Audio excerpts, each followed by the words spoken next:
Girlfriend से breakup हो गया था। पत्नी की कार में बैठा था, लेकिन कोई भी भावना दिखाने की हिम्मत नहीं थी, रो भी नहीं सकता था। पहले प्यार करता था तो माँ बाप को बताने की हिम्मत नहीं थी, और अब प्यार करता हूँ तो पत्नी को बताने की हिम्मत नहीं है। पूरी जिंदगी बस अफसोस ही अफसोस रहा। हालांकि मैं और सुचिन पति पत्नी थे, लेकिन सच यह था कि साल में सिर्फ तब साथ घर जाते थे जब दोनों तरफ के माता पिता का जन्मदिन होता था। आज मेरी माँ का 60वां जन्मदिन था। जब सुचिन मुझे लेने आई, उससे पहले फोन पर मेरी किसी से बहस हो गई थी, लेकिन उसे देखते ही मैंने अपनी भावनाएं छिपा ली और कार में बैठ गया। सोचा कि आज माँ से मिलने जा रहे हैं, अगर हमारे रिश्ते बहुत खराब दिखे तो माँ परेशान हो जाएगी, इसलिए मैंने कई बार उससे बात करने की कोशिश की ताकि माहौल थोड़ा सामान्य हो जाए। लेकिन सुचिन या तो ऐसे दिखाती जैसे उसने सुना ही नहीं, या फिर बस औपचारिक जवाब देती। आखिरकार मेरा भी धैर्य खत्म हो गया और मैंने चुप रहना ही बेहतर समझा। वैसे भी कार में बैठने से पहले लिंगवान ने फोन पर मुझसे ब्रेकअप की बात कही थी। मेरा मूड पहले से ही खराब था, अब ऊपर से सुचिन का यह रवैया। मैं और ज्यादा परेशान हो गया। कई बार लगा कि रो पड़ूंगा, लेकिन खुद को रोक लिया। फिर भी एक आंसू निकल ही गया। मैंने चुपके से सिर घुमाकर उसे पोंछ लिया। उसी समय सुचिन का फोन बजा। फोन उसके बाहर वाले बॉयफ्रेंड का था। सुचिन ने बिल्कुल भी परवाह नहीं की कि मैं सामने बैठा हूं। उसने मेरे सामने ही कॉल रिसीव कर ली। फोन के दूसरी तरफ से उसके बॉयफ्रेंड की रोने की आवाज आ रही थी। आवाज इतनी नाजुक थी जैसे कोई बहुत बड़ा हादसा हो गया हो। सुचिन का चेहरा तुरंत बदल गया। उसकी आवाज में पहली बार घबराहट और चिंता साफ दिखाई दी। मैं सामने सड़क को देखते हुए ठंडी नजरों से बैठा रहा। पता चला कि सेसी की उसका बॉयफ्रेंड सेब काटते समय उंगली काट बैठा था। ऐसा छोटा सा घाव जिस पर शायद बैंडेज की भी जरूरत न पड़े, लेकिन उसके लिए वह आसमान सिर पर उठा रहा था। अचानक सुचिन ने जोर से ब्रेक मारा और कार सड़क किनारे रोक दी। फिर मेरी तरफ मुड़कर देखने लगी। मैंने भी उसकी तरफ देखा। उसका खूबसूरत लेकिन बर्फ जैसा ठंडा चेहरा सामने था। मैंने कहा, सुचिन, आज मेरी माँ का 60वां जन्मदिन है। रिश्तेदार और दोस्त होटल में इंतजार कर रहे हैं। तुम अभी मुझे कार से उतरने को कह रही हो? उसने बिना किसी हिचक के कहा। सेसी घायल हो गया है, मुझे तुरंत उसके पास जाना होगा। उसका लहजा ऐसा था कि जैसे कोई बहस की गुंजाइश ही ना हो, बल्कि उसमें झुंझलाहट भी थी। मैंने गुस्सा दबाते हुए कहा, उसकी उंगली बस कट गई है, वह मर नहीं जाएगा, लेकिन अगर तुम मेरी माँ की दावत में नहीं पहुंची तो सुसु परिवार की भी बदनामी होगी। सुचिन हंस पड़ी। उसकी आंखों में सिर्फ तिरस्कार था। सुपरिवार का नाम लेकर मुझ पर दबाव मत डालो। गुयान, क्या तुम भूल गए हो कि जब तुम हमारे सुपरिवार में दामाद बनकर आए थे तब किस तरह कुत्ते की तरह गिड़गिड़ा रहे थे? तुम्हारी माँ का जन्मदिन है, मैं अपने असिस्टेंट से एक फलों की टोकरी भिजवा दूंगी, वही बहुत बड़ा एहसान होगा। अपने आप को इतना महत्वपूर्ण मत समझो। उतर जाओ, मुझे तीसरी बार कहने पर मजबूर मत करो। उसने सेंट्रल लॉक खोल दिया। मैंने उसकी आंखों में अपने लिए नफरत देखी। उस पल लगा कि इन 3 सालों की शादी एक बहुत बड़ा मजाक थी। मैंने हमेशा बड़ी तस्वीर को ध्यान में रखकर खुद को दबाकर रखा। 3 साल तक उसके सामने एक कमजोर बेकार इंसान बनने का नाटक करता रहा, लेकिन बदले में मुझे क्या मिला? सिर्फ अपमान, सिर्फ तिरस्कार और बिना किसी सीमा के कुचला जाना। मैंने गहरी सांस ली। इस बार मैंने एक शब्द भी नहीं कहा। कार का दरवाजा खोला और नीचे उतर गया। जैसे ही दरवाजा बंद हुआ, सुचिन ने एक्सेलरेटर पूरा दबा दिया। उसकी पोर्शे कार तीर की तरह आगे निकल गई। सड़क किनारे जमा गंदा पानी मेरे पूरे कपड़ों पर उछल गया। मैं सड़क किनारे खड़ा रहा। मोबाइल निकालकर होटल जाने के लिए टैक्सी बुक करने ही वाला था कि फोन की स्क्रीन चमक उठी। कॉल मेरी छोटी बहन श्याओ नुआन की थी। कॉल उठाते ही उसकी रोती हुई आवाज मेरे कानों में पड़ी। उसकी आवाज सुनते ही मेरे शरीर का खून जैसे जम गया। मैंने फोन कसकर पकड़ लिया। वह रोते रोते ठीक से बोल भी नहीं पा रही थी। भैया, माँ को अस्पताल ले गए हैं। मेरे दिमाग में जैसे धमाका हो गया। गुस्सा और घबराहट ने सारी समझदारी तोड़ दी। मैंने फोन काटा और सीधे सड़क पर दौड़ पड़ा। पहली दिखी टैक्सी को रोका और अस्पताल जाने को कहा। करीब आधे घंटे बाद मैं सेंट्रल हॉस्पिटल के इमरजेंसी विभाग में पहुंच गया। गलियारे के आखिर में ऑपरेशन रूम के बाहर श्याओ नुआन जमीन पर बैठी कांप रही थी। मुझे देखते ही वह दौड़कर मेरी बाहों में आ गई और जोर जोर से रोने लगी। भैया, माँ को कुछ हो तो नहीं जाएगा? मैंने उसकी पीठ थपथपाई और खुद को जबरदस्ती शांत किया। मैं डॉक्टर से बात करने ही जा रहा था कि ऑपरेशन थिएटर की लाइट बंद हो गई। दरवाजा खुला। डॉक्टर बाहर आए और मास्क उतारते हुए बोले, मरीज को अचानक हार्ट अटैक आया था। अच्छी बात यह है कि समय पर अस्पताल पहुंचा दिया गया। अब उनकी जान को खतरा नहीं है, लेकिन उन्हें तुरंत वीआईपी वार्ड में शिफ्ट करना होगा। उन्हें किसी भी तरह का मानसिक तनाव नहीं मिलना चाहिए। बिल्कुल भी नहीं। जान को खतरा नहीं ही नहीं है। ये 4 शब्द सुनते ही मेरे अंदर का तनाव टूट गया। मेरे पैरों की ताकत जैसे खत्म हो गई। नर्सें माँ को लेकर ऊपर वीआईपी वार्ड की ओर चली गईं। मैंने श्याओ नुआन को माँ के पास रहने के लिए कहा। फिर अकेला वार्ड से बाहर निकल आया। गलियारे के आखिर में बनी बालकनी पर जाकर एक सिगरेट जला ली। रात की ठंडी हवा चल रही थी।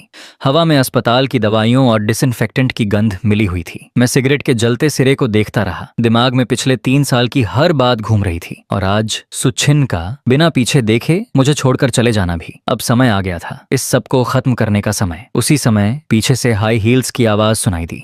संगमरमर के फर्श पर टक टक की आवाज साफ गूंज रही थी। मैंने पीछे मुड़कर नहीं देखा, तभी एक जानी पहचानी खुशबू मेरी नाक तक पहुंची। अगले ही पल एक गर्म काला कोट मेरे कंधों पर डाल दिया गया। फिर एक ठंडी लेकिन बेहद खूबसूरत आवाज सुनाई दी, गुयान, 3 साल से बेकार आदमी बनने का नाटक कर रहे हो, अब भी मन नहीं भरा? उस आवाज में गुस्सा भी था और दर्द भी। मैंने सिगरेट बुझाई और पीछे मुड़कर देखा। मेरे सामने एक ऐसी महिला खड़ी थी जिसकी खूबसूरती किसी भीड़ में तुरंत पहचान ली जाए। लिन वान, राजधानी के सबसे बड़े और ताकतवर लिन परिवार की इकलौती वारिस, अनगिनत कंपनियों और पूंजी पर नियंत्रण रखने वाली बिजनेस क्वीन, और मेरी 3 साल पुरानी गुप्त गर्लफ्रेंड। उसने काले रंग की मखमली लंबी ड्रेस पहनी हुई थी, बाल खूबसूरती से बंधे हुए थे।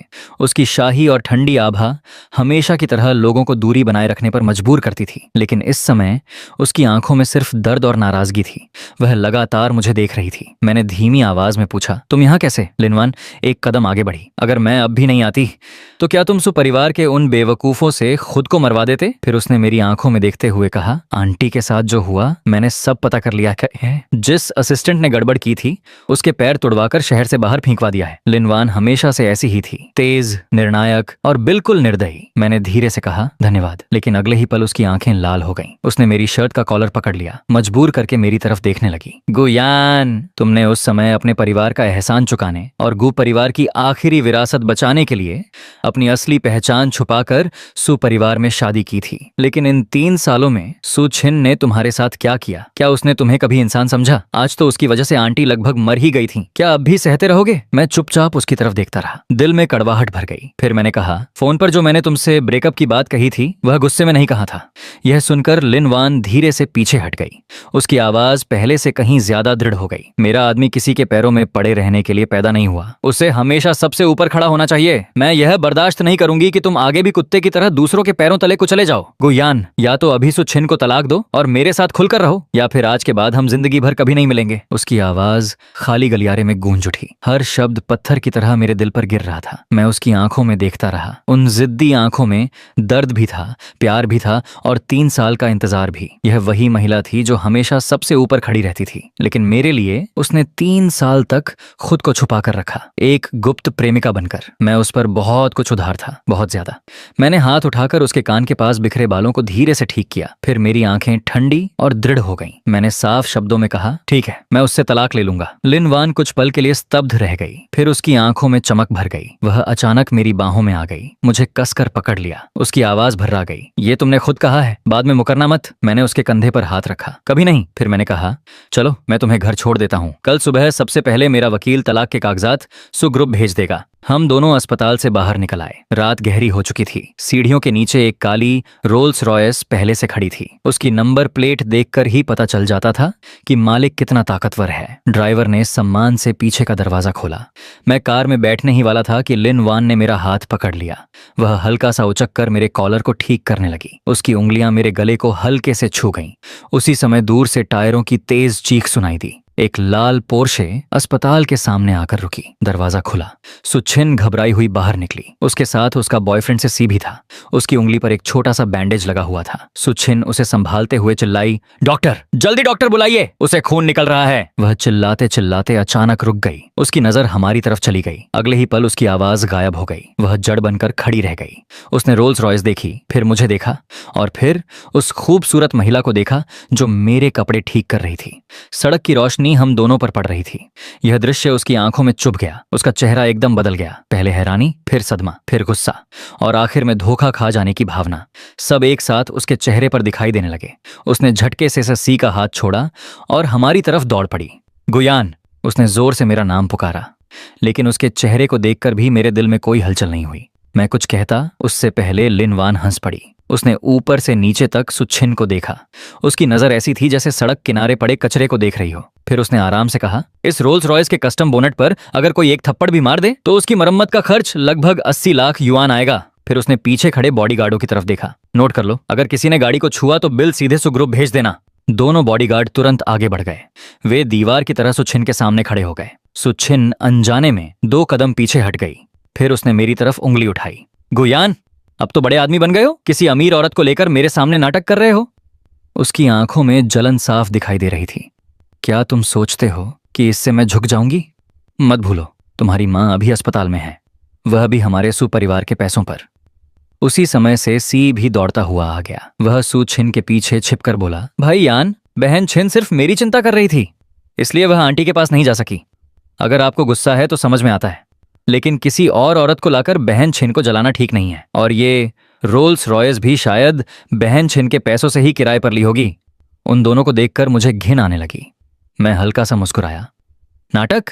मैंने जेब से फोन निकाला, सीधे लिन वान के निजी वकील को कॉल किया। वकील वांग, एक तलाक समझौता लेकर तुरंत सेंट्रल हॉस्पिटल पहुंचिए। कॉल काटने के बाद मैंने सुकु छिन की तरफ देखा।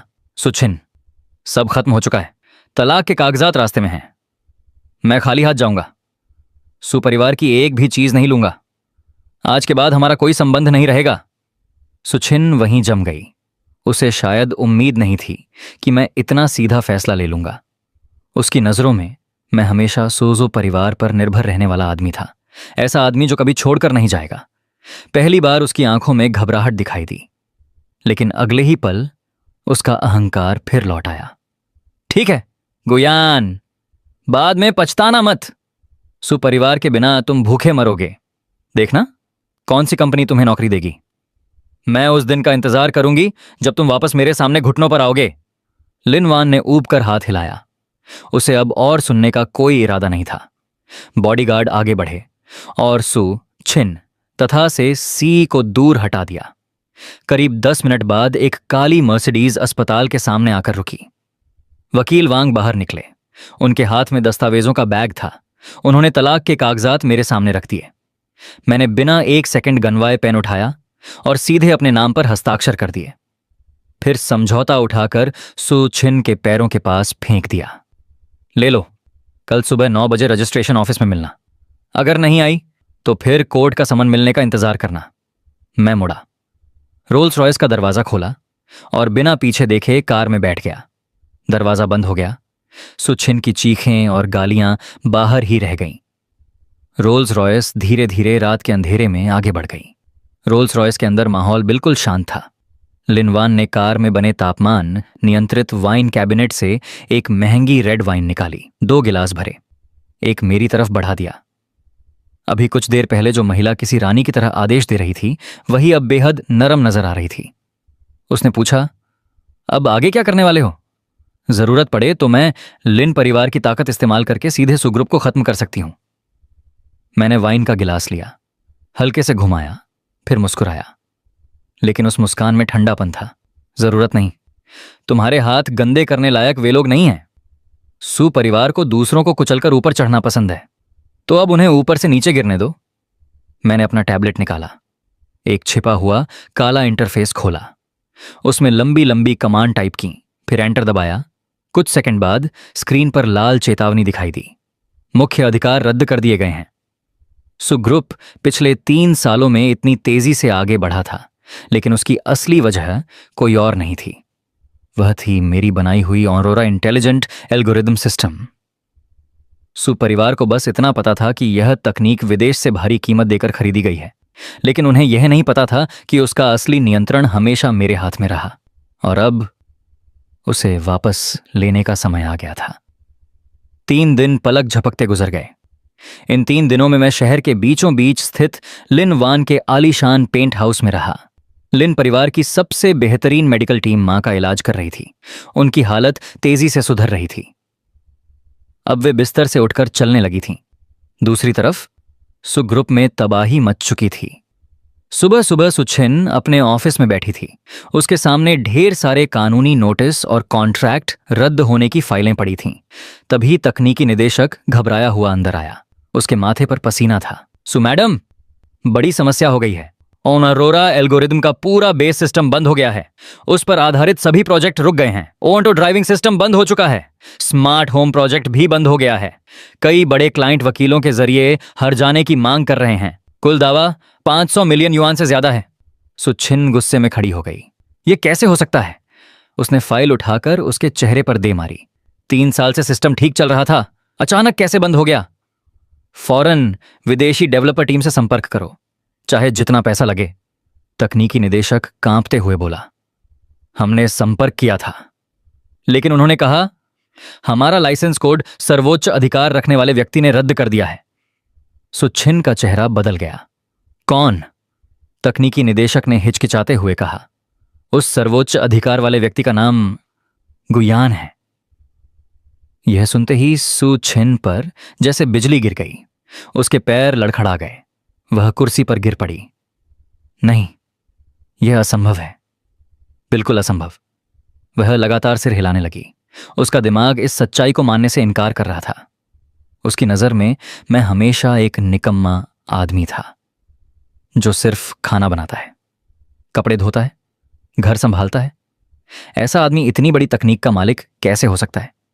वह खुद को समझाने लगी। जरूर उसने कहीं से पासवर्ड चुरा लिया होगा। जानबूझकर परेशानी पैदा कर रहा है। गुस्से में उसने फोन उठाया और सीधे से सी को कॉल लगा दी। काफी देर बाद कॉल उठी। पीछे से बार और म्यूजिक की आवाजें आ रही थीं। सेसी, तुमने कहा था कि विदेश में कंप्यूटर साइंस पढ़ी है। फौरन कंपनी आओ, मुझे एक सिस्टम हैक करवाना है। लेकिन दूसरी तरफ से सी हकलाने लगा। अरे बहन छिन, मेरे हाथ में अभी भी दर्द है। डॉक्टर ने कहा है कि कीबोर्ड नहीं छूना चाहिए। और वैसे भी हैकिंग बहुत थका देने वाला काम है। वैसे जो फेरारी मुझे पसंद आई थी, उसे कब खरीद कर दोगी? सुछिन का पूरा शरीर गुस्से से कांप उठा। उसने फोन सीधे काट दिया। कंपनी बर्बादी के कगार पर थी, लेकिन उसका तथाकथित प्रेमी सिर्फ पैसे मांग रहा था। उस इंसान से उसे कोई मदद नहीं मिली, जबकि जिस पति को उसने हमेशा तुच्छ समझा, उसी ने पूरे सुग्रुप की जीवन रेखा अपने हाथ में पकड़ रखी थी। सुछिन ने गुस्से में मेज पर मुक्का मारा। गुयान, क्या तुम सोचते हो कि ऐसे तरीके से मुझे झुकने पर मजबूर कर दोगे? सपने देख रहे हो? उसने तुरंत अपनी असिस्टेंट को फोन किया। आज रात यूनियन फाइनेंशियल ग्रुप की दावत है। मेरे लिए प्रवेश पास का इंतजाम करो। जब तक मुझे 1 बिलियन युआन का निवेश मिल जाए, कंपनी बच सकती है। रात हो चुकी थी। शहर के सबसे आलीशान 7 सितारा होटल में शानदार दावत चल रही थी। हर तरफ बड़े बिजनेसमैन, बैंक अधिकारी और उद्योगपति मौजूद थे। सुछिन ने महंगा गाउन पहना हुआ था, हाथ में शैंपेन का गिलास था, लेकिन आज कोई उसकी तरफ ध्यान नहीं दे रहा था। जो लोग पहले उसके आगे पीछे घूमते थे, अब उससे दूरी बना रहे थे। वह एक के बाद एक लोगों से मदद मांगती रही। मिस्टर झांग, हमारे नए प्रोजेक्ट में निवेश के बारे में। ओह सु मैडम, माफ कीजिए, मुझे एक जरूरी मीटिंग के लिए जाना है। बैंक मैनेजर ली, हमारे लोन के बारे में। ओ सु मैडम, मुख्य कार्यालय ने आपकी कंपनी पर जोखिम नियंत्रण लागू कर दिया है। मैं कुछ नहीं कर सकता। लगातार ठुकराए जाने के बाद उसका चेहरा सफेद पड़ गया। हाथ तक कांपने लगे। तभी उसकी नजर हॉल के बीचों बीच रखी मुख्य मेज पर गई। वह सबसे खास सीट थी। आज की दावत के मेजबान यूनियन ग्रुप के नए मालिक वहीं बैठने वाले थे। कहा जाता था कि उनके हाथ में अरबों की पूंजी है। पूरे बिजनेस जगत में उनका नाम सुनकर लोग सावधान हो जाते हैं। अगर उनका समर्थन मिल जाए तो सुग्रुप बच सकता है। सुछिन ने गहरी सांस ली, अपने कपड़े ठीक किए और हिम्मत जुटाकर मुख्य मेज की तरफ बढ़ गई। जब वह वहां पहुंची तो उसने देखा कई बड़े उद्योगपति, बैंक प्रमुख और व्यापार संघों के अध्यक्ष झुक झुक कर एक व्यक्ति को टोस्ट दे रहे थे। वह व्यक्ति मुख्य सीट पर बैठा था। उसने काला महंगा सूट पहना हुआ था। एक हाथ में वाइन ग्लास था। चेहरे पर कोई भाव नहीं, लेकिन उसकी मौजूदगी ही इतनी भारी थी कि लोग उसकी आंखों में देखने की हिम्मत नहीं कर पा रहे थे। सुछिन का दिल तेजी से धड़कने लगा। उसने मुस्कुराने की कोशिश की, फिर नरम आवाज में बोली, नमस्ते, मैं सुग्रुप की सीईओ सुछिन हूं। आपसे मिलकर बहुत खुशी हुई। लेकिन वह अपना वाक्य पूरा भी नहीं कर पाई। मुख्य सीट पर बैठे व्यक्ति ने धीरे धीरे सिर घुमाया और उसकी नजर सीधे सुछिन से टकराई। अगले ही पल सुछिन का चेहरा जम गया। उसकी आंखें फैल गईं। हाथ से शैंपेन का गिलास छूट गया। छन! कांच टूटने की आवाज पूरे हॉल में गूंज उठी, क्योंकि मुख्य सीट पर बैठा व्यक्ति कोई और नहीं, मैं था। मैं आराम से कुर्सी पर बैठा हुआ था, हाथ में वाइन ग्लास घुमा रहा था, मानो कुछ हुआ ही ना हो। आसपास बैठे बड़े बड़े उद्योगपति तुरंत नाराज हो गए।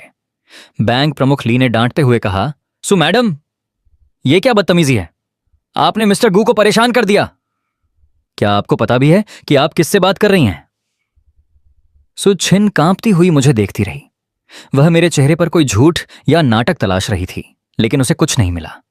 मेरे चेहरे पर सिर्फ आत्मविश्वास और अधिकार था, ठीक उसी तरह जैसे किसी साम्राज्य का शासक बैठा हो। तभी मेरा विशेष सहायक आगे आया। उसने ठंडी आवाज में कहा, सु मैडम, अपनी भाषा का ध्यान रखें। ये यूनियन ग्रुप के सर्वोच्च कार्यकारी अधिकारी मिस्टर गुयान हैं। अगर आपने फिर से हंगामा किया तो सुरक्षाकर्मी आपको बाहर निकाल देंगे। सुछिन का दिमाग सुन्न हो गया। वह लगातार सिर हिलाती रही, हथेलियों में नाखून धंस गए। यह सच्चाई उसकी समझ से बाहर थी। अचानक उसने मेरे सहायक को धक्का दिया और सीधे मेरी तरफ दौड़ पड़ी। गुयान, तुमने पहले से सब प्लान किया था, है ना? तुमने जानबूझकर कंपनी की तकनीक बंद की ताकि मुझे मजबूर कर सको। मैंने आराम से नैपकिन उठाया, हाथ साफ किए, फिर उसकी तरफ देखा। मेरी आवाज बिल्कुल शांत थी। तुम खुद को बहुत महत्वपूर्ण समझती हो। एक चींटी को कुचलने के लिए कोई योजना नहीं बनानी पड़ती। पूरा हॉल खामोश हो गया। तभी एक व्यापार संघ के अध्यक्ष ने सावधानी से पूछा, मिस्टर गू, क्या आप इस महिला को जानते हैं? मैंने चाय का कप उठाया, एक घूंट लिया, फिर शांत स्वर में कहा, पूर्व पत्नी, अभी अभी तलाक हुआ है, ज्यादा परिचय नहीं है। यह सुनते ही पूरे हॉल में सनसनी फैल गई। जो लोग पहले सुछिन को नजरअंदाज कर रहे थे, अब उसे ऐसे देख रहे थे जैसे वह अपनी मौत का इंतजार कर रही हो। सुछिन के चेहरे का रंग पूरी तरह उड़ चुका था। वह मुझे देखती रही जैसे उसकी पूरी दुनिया टूट गई हो। अचानक उसकी आंखों में विनती भर आई। वह कांपती हुई बोली, गुयान, मैं तुमसे हाथ जोड़कर विनती करती हूँ। सुग्रुप मेरे पापा की पूरी जिंदगी की मेहनत है। तुम उसे बर्बाद नहीं होने दे सकते। पिछले 3 सालों का ख्याल करो। कृपया मेरी मदद करो। अगर तुम सिस्टम की अनुमति वापस दे दो तो तुम जो चाहो मैं करने को तैयार हूँ। मैं हल्का सा हंसा। पिछले 3 साल? फिर मैंने उंगलियां चटकाई। अगले ही पल मेरे पीछे लगी विशाल LED स्क्रीन जगमगा उठी। स्क्रीन पर एक के बाद एक दस्तावेज दिखाई देने लगे। गोपनीय फाइलें, विदेशी बैंक खातों के रिकॉर्ड, ट्रांसफर डिटेल्स, हर चीज साफ दिखाई दे रही थी। मैं कुर्सी पर टिक गया, फिर धीरे धीरे बोलना शुरू किया।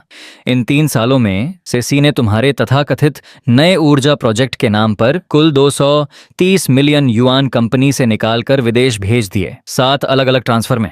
सारा पैसा उसकी ऑफशोर शेल कंपनियों में गया, और जो तथाकथित कोर टेक्नोलॉजी वह विदेश से लाया था वह डार्क वेब से कुछ $100 में खरीदा गया बेकार कोड था। पूरा हॉल मौत जैसी खामोशी में डूब गया। सुछिन ने स्क्रीन की तरफ देखा। उसकी आंखें फैल गईं। हर बैंक रिकॉर्ड पर से सी का नाम था। हर ट्रांसफर उसके निजी विदेशी खाते में गया था। उसके पैरों से जैसे ताकत निकल गई। वह जमीन पर बैठ गई। नहीं, यह नहीं हो सकता। उसने मुझे धोखा नहीं दिया होगा। उसने कहा था कि यह पैसा विदेशी निवेशकों से संबंध बनाने में लग रहा है। उसने कहा था कि कंपनी सफल होते ही मुझसे शादी करेगा। मैंने उसकी तरफ देखा तक नहीं। स्क्रीन पर अगली फाइल खुल गई। 3 साल पहले सुपरिवार की वित्तीय स्थिति पूरी तरह टूट चुकी थी। 30 अरब युआन से ज्यादा का छिपा हुआ कर्ज था। तुम्हारे पिता आत्महत्या तक करने वाले थे। स्क्रीन पर एक और दस्तावेज दिखाई दिया। यह बेहद गोपनीय ऋण भुगतान समझौता था। नीचे हस्ताक्षर साफ लिखे थे, गुयान। मैंने शांत स्वर में कहा, मैंने अपने नाम पर यूनियन ग्रुप के साथ 10 साल का अनुबंध किया। बदले में 30 अरब युआन का निवेश मिला, और उसी पैसे से मैंने तुम्हारे परिवार को बचाया। इन 3 सालों में मैंने अपनी पहचान छिपाकर तुम्हारे घर में दामाद बनकर रहना स्वीकार किया। तुम लोगों के ताने सहे, तिरस्कार सहा, और पर्दे के पीछे ऑरोरा एल्गोरिदम की मदद से तुम्हारी हर समस्या हल करता रहा। मैं धीरे धीरे खड़ा हुआ, फिर ऊपर से नीचे तक सुछिन को देखा। सुछिन, तुमने मुझे 3 साल तक नहीं पाला। मैंने तुम्हें 3 साल तक भीख दी थी। यह शब्द सुनते ही सुछिन का आखिरी मानसिक सहारा भी टूट गया। वह वहीं बैठी रोने लगी। उसके दिमाग में पिछले 3 साल की हर घटना घूमने लगी। अब उसे समझ आया क्यों हर बार कंपनी संकट से निकल जाती थी, क्यों हर तकनीकी समस्या अपने आप हल हो जाती थी, क्यों मैं देर रात तक कंप्यूटर पर काम करता रहता था, क्यों मेरी आंखें हमेशा थकी रहती थीं। और उसने बदले में क्या किया? मुझे अपमानित किया, मेरे आत्मसम्मान को कुचला, एक झूठे आदमी के लिए मुझे छोड़ दिया, यहां तक कि मेरी मां की जान खतरे में डाल दी। पछतावा उसके दिल को अंदर से खा रहा था। अचानक वह रेंगते हुए मेरी तरफ आई, मेरी पैंट पकड़कर फूट फूट कर रोने लगी। गुयान, मैं गलत थी, मैं अंधी थी, मैं से सी के झूठ में फंस गई थी। कृपया मुझे एक मौका और दे दो। हम फिर से शादी कर सकते हैं। मैं इस बार सच में तुमसे प्यार करूंगी। मैं मां की सेवा करूंगी, कृपया मुझे छोड़कर मत जाओ। मैंने उसकी तरफ देखा, चेहरे पर कोई भावना नहीं थी। फिर मैंने पैर झटका, वह दूर गिर गई। बहुत देर हो चुकी है। मैंने अपना सूट ठीक किया और मुड़ गया। जाते जाते मैंने आखिरी बार कहा, परिवार को बता देना, दिवालिया होने की तैयारी कर लें। मैं बॉडीगार्ड्स के साथ हॉल से बाहर निकल गया। पीछे से सुछिन के रोने और चिल्लाने की आवाज आती रही, लेकिन मैंने एक बार भी पीछे मुड़कर नहीं देखा। अगली रात पूरे शहर में तेज बारिश और तूफान था, लेकिन मेरे पहाड़ी वाले निजी एस्टेट में रोशनी जगमगा रही थी। आज मां के लिए दोबारा 60वें जन्मदिन की भव्य पार्टी रखी गई थी। लिन वान ने अपने सारे प्रभाव और संपर्कों का इस्तेमाल किया था। शहर के बड़े बड़े नेता, उद्योगपति और मशहूर लोग मौजूद थे। मैं हाथ में शैंपेन लिए मां के साथ मेहमानों का स्वागत कर रहा था। मां ने गहरे लाल रंग का खूबसूरत चौंगसम पहन रखा था। उनके चेहरे पर मुस्कान थी। काफी समय बाद उन्हें इतना खुश देखा था। उसी समय बूढ़े बटलर ने आकर धीरे से कहा, यंग मास्टर, सुछिन बाहर गेट पर है, गेटअप है। वह तेज बारिश में 3 घंटे से घुटनों के बल बैठी है। कह रही है कि आपसे मिले बिना नहीं जाएगी। मेरे चेहरे की मुस्कान हल्की पड़ गई। पास खड़ी लिन वान ने तुरंत सब समझ लिया। आज उसने लाल रंग की बेहद शानदार ड्रेस पहनी हुई थी। वह मेरे हाथ में हाथ डालकर बोली, क्या हुआ? मैंने शांत स्वर में कहा, बाहर एक आवारा कुत्ता बैठा है। लिन वान हल्का सा मुस्कुराई, चलो देखते हैं। फिर उसने मेरी तरफ देखा। वैसे भी आज मुझे सबके सामने एक बहुत महत्वपूर्ण घोषणा करनी है। हम दोनों मुख्य गेट की तरफ बढ़े। रिमोट से आदेश मिलते ही विशाल लोहे का गेट धीरे धीरे खुलने लगा। बाहर मूसलाधार बारिश हो रही थी। सड़क पर पानी भर चुका था। सुछिन पूरी तरह भीग चुकी थी। उसके महंगे कपड़े मिट्टी से सने हुए थे, बाल बिखरे हुए थे, चेहरा पीला पड़ चुका था। कभी पूरे शहर पर रौब जमाने वाली महिला आज एक भिखारी जैसी लग रही थी। गेट खुलते ही उसने सिर उठाया। उसकी सूजी हुई आंखों में उम्मीद की चमक आ गई। वह घिसटते हुए आगे बढ़ी। दोनों हाथों ने इसके बड़ी हाथों मोनों से गेट पकड़ लिया। उसकी आवाज बैठ चुकी थी, गुयान, तुम आखिरकार मुझसे मिलने आए। मैं सच में अपनी गलती मानती हूँ। मैंने सीसी को पुलिस के हवाले कर दिया है। मैंने कंपनी भी बेच दी। मेरे पास जो कुछ था सब तुम्हें दे दूंगी। बस मुझे मत छोड़ो। मैं तुम्हारे बिना नहीं जी सकती। मैं बड़ी काली छतरी पकड़े खड़ा था। दूसरे हाथ से लिन वान को बारिश से बचा रहा था। मैंने सुछिन की तरफ देखा, लेकिन दिल में जरा भी दया नहीं आई, सिर्फ घृणा। लिन वान मेरे और करीब आ गई। फिर उसने ठंडी आवाज में कहा, मैडम, अपनी ताकत बचाइए। आज सिर्फ आंटी का जन्मदिन नहीं है। वह मुस्कुराई, फिर साफ शब्दों में बोली, आज मेरे और गुयान की सगाई का दिन भी है। लिन और गु परिवार अब आधिकारिक रूप से एक होने वाले हैं। यह सुनते ही सुछिन पत्थर बन गई। उसने हमें देखा। मैं और लिनवान एक साथ खड़े थे, बिल्कुल ऐसे जैसे एक दूसरे के लिए ही बने हों। उसकी आंखों की आखिरी उम्मीद भी बुझ गई। वह धीरे धीरे पानी में गिर पड़ी, जैसे शरीर से सारी ताकत निकल गई हो। मैंने उसकी तरफ आखिरी बार देखा, फिर ठंडे स्वर में कहा, मैडम, मेरी माँ के जन्मदिन की जगह को गंदा मत कीजिए। इतना कहकर मैं मुड़ गया। कमर पर हाथ रखे लिनवान को साथ लेकर अंदर चला गया। हमारे पीछे भारी लोहे का गेट फिर बंद हो गया। सुछिन की रोने की आवाज बारिश और तूफान में खो गई। अगली सुबह यूनियन ग्रुप की टॉप फ्लोर मीटिंग रूम। मैं वित्तीय रिपोर्ट देख रहा था। तभी मेरा विशेष सहायक अंदर आया। उसने एक पुलिस रिपोर्ट मेरे सामने रखी। मिस्टर गु, सेसी पकड़ा गया।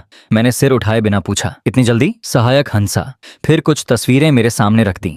सुपरिवार के खत्म होने के बाद वह भागने की कोशिश कर रहा था। नकली पासपोर्ट लेकर देश छोड़ना चाहता था। साथ में 30 मिलियन युआन नकद भी ले जा रहा था। तस्वीरों में से सी एयरपोर्ट के फर्श पर दबोचा हुआ पड़ा था।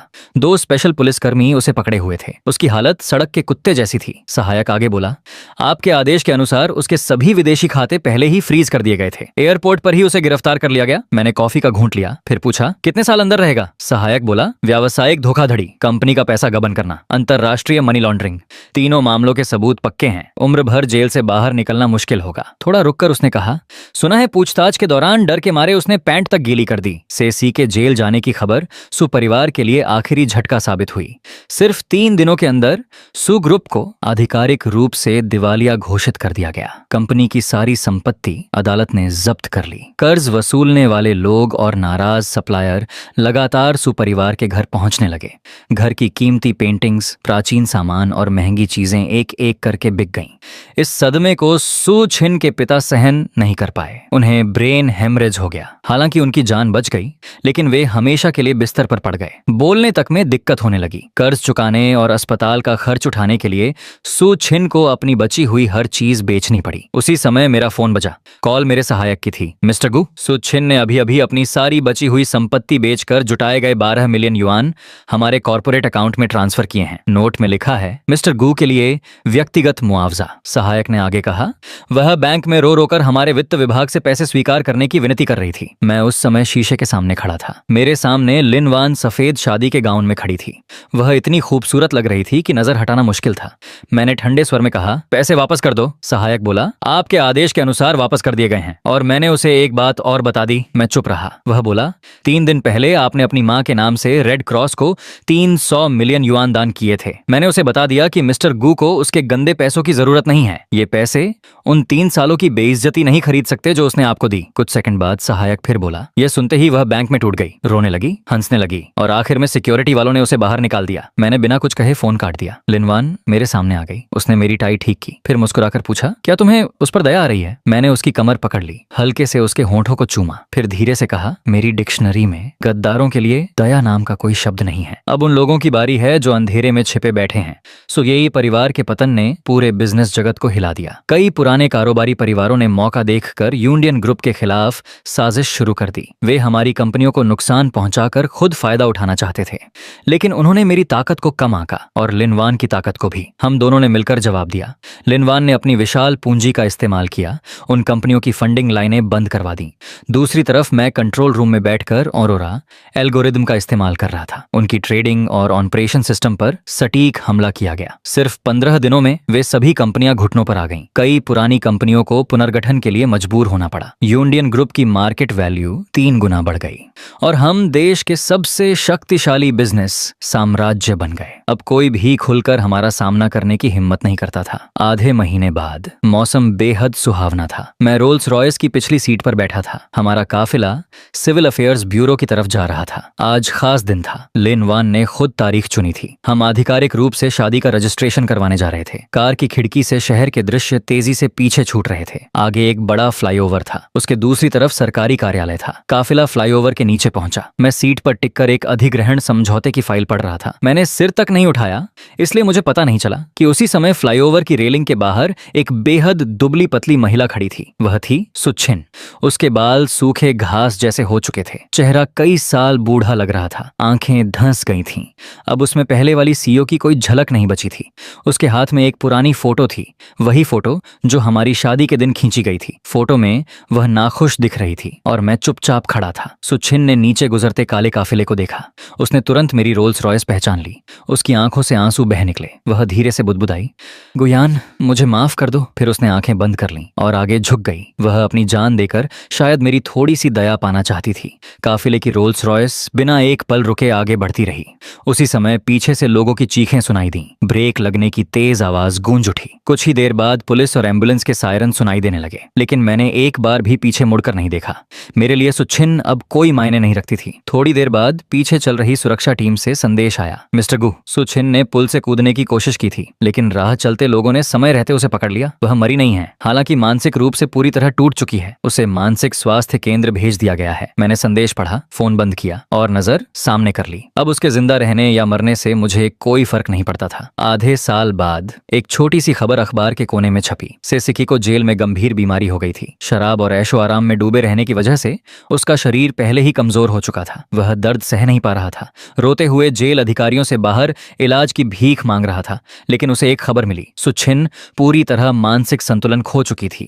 सुपरिवार का कोई भी सदस्य सदस्य उसकी मदद करने के लिए नहीं बचा था। यह सुनकर से सी पूरी तरह टूट गया। अब उसके पास जेल की ठंडी कोठरी में मौत का इंतजार करने के अलावा कोई रास्ता नहीं था। फिर 6 महीने और बीत गए। शहर के केंद्रीय चौक पर विशाल LED स्क्रीन लगी हुई थी। उस दिन पूरी दुनिया की नजर एक शादी पर थी। यह मेरी और लिनवान की शादी थी। दर्जनों हेलीकॉप्टर आसमान से गुलाब की पंखुड़ियां बरसा रहे थे। पूरे शहर की इमारतों पर हमारे नाम चमक रहे थे। आतिशबाजी से आसमान रोशन था। हर तरफ जश्न का माहौल था। चौक के एक कोने में कूड़े के ढेर के पास फटे हाल कपड़ों में एक औरत आधी सड़ी हुई रोटी ढूंढ रही थी। वह सुच्छिन थी।